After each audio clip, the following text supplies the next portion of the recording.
Il va alors choisir de s'exprimer lors d'une prestigieuse conférence organisée par le Wall Street Journal et diffusée sur Internet. Tous les poids lourds de la Silicon Valley y ont déjà défilé. On y parle nouvelles technologies et c'est Kara Swisher qui mène l'interview, aux côtés d'un autre journaliste, Walt Mossberg. Et comme beaucoup avant lui, Mark va passer un sale quart d'heure. Voici Mark Zuckerberg. Il était très au courant des thèmes de l'interview, donc on était vraiment surpris de le voir si nerveux. Pourquoi faites-vous en sorte que je dois vérifier l'intégralité des infos qui me concernent? Je pense qu'il faut comprendre comment le système est conçu pour saisir son mode de fonctionnement. Je parlais avant de ce que font les utilisateurs sur le site. Ils partagent leurs informations avec leur entourage. Mark ne répond pas du tout à la question. Mais en face de lui, le journaliste insiste. Mais vous n'avez pas répondu à ma question. Vous semblez avoir décidé de rendre publiques mes informations personnelles sur Facebook. Vous l'avez fait tout seul, sans prévenir? Nous lui avons posé des questions l'un après l'autre et il a refusé de répondre. Alors nous lui disions, répondez. Ce n'est pas ça notre question. Et à force de ne pas répondre aux questions des deux journalistes, l'interview devient de plus en plus musclée. Ces emails que vous avez écrits à la fac, ils vous suivent, que ça vous plaise ou pas. Kara évoque un email envoyé par Mark 5 ans plus tôt.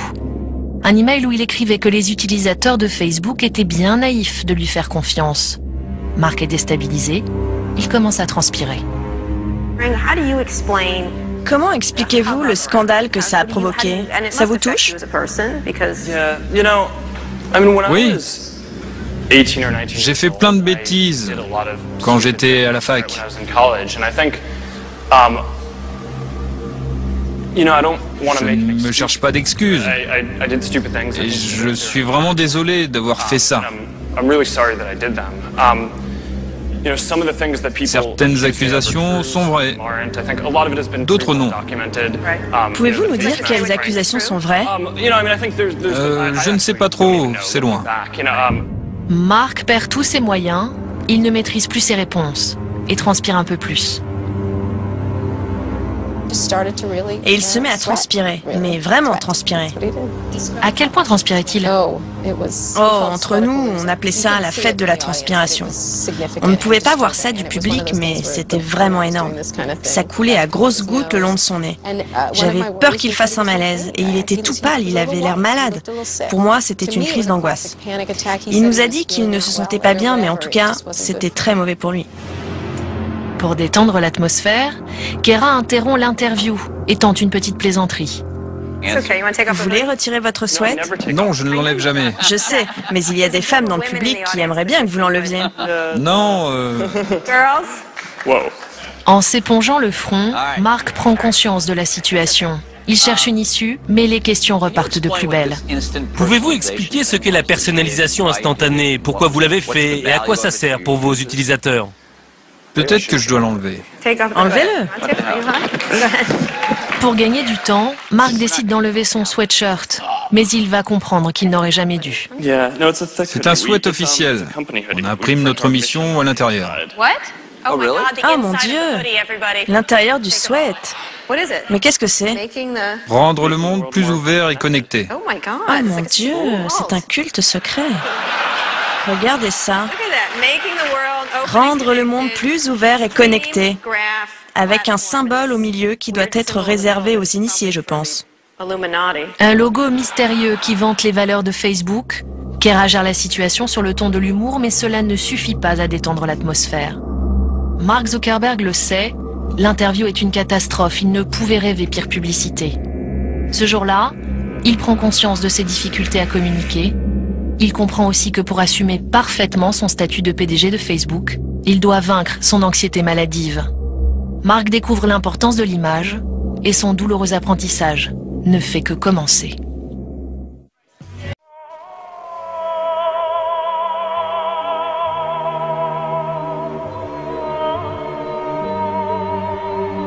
pourquoi le jeune patron de Facebook ne se sépare-t-il jamais de son sweatshirt à capuche? Les rumeurs les plus folles circulent depuis des mois. Les internautes ont enfin une piste. Et oui, l'insupportable geek multimilliardaire, le très présomptueux Mark Zuckerberg, a enfin retiré son inséparable hoodie. C'est comme ça qu'on appelle les sweats à capuche. Forcé de tomber la veste devant les caméras de télévision. Et qu'a-t-on découvert à l'intérieur? Pas un gris-gris, Damien, pas une doublure en billets de 100 $. Non, non, non. Un étrange dessin digne du Da Vinci Code, un schéma mystique censé représenter la mission de Facebook.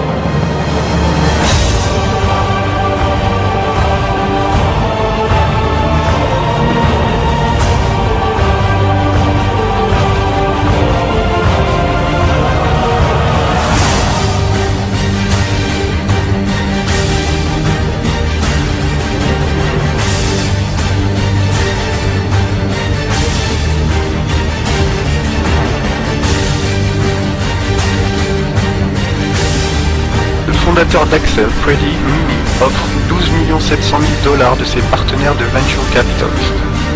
Le manager d'Axel, James Breyer, PDG du National Venture Capitalist, NVCA, est créé par Gilman Louis, PDG de Intuitel, une entreprise capitaliste créée par la CIA en 1998.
انتهت $1 لرأيت رمز الماسونية خلفك.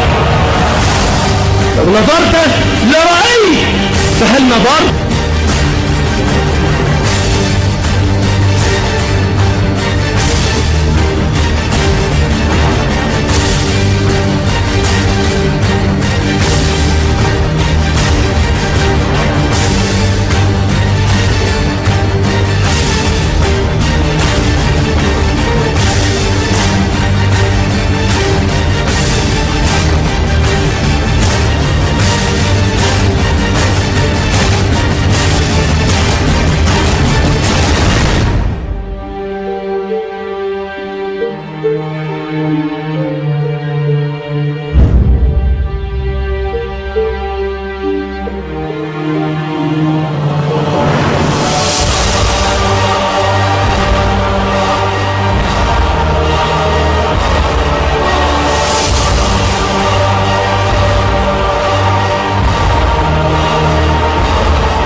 هذه المواقع هي من ساهمت مساهمة كبيرة، وأنا أعتبر أن الحزب القوي والحزب الخطير الذي كان يضرب ضد الاستبداد هو حزب الفيسبوك، واعتبر أن الفيسبوك وهو الموقع الاجتماعي الذي نشر كل فظائع هذا النظام طيلة سنوات هو الذي حرك الشارع، هو الذي حرك الشارع، هو الذي حرك الشارع.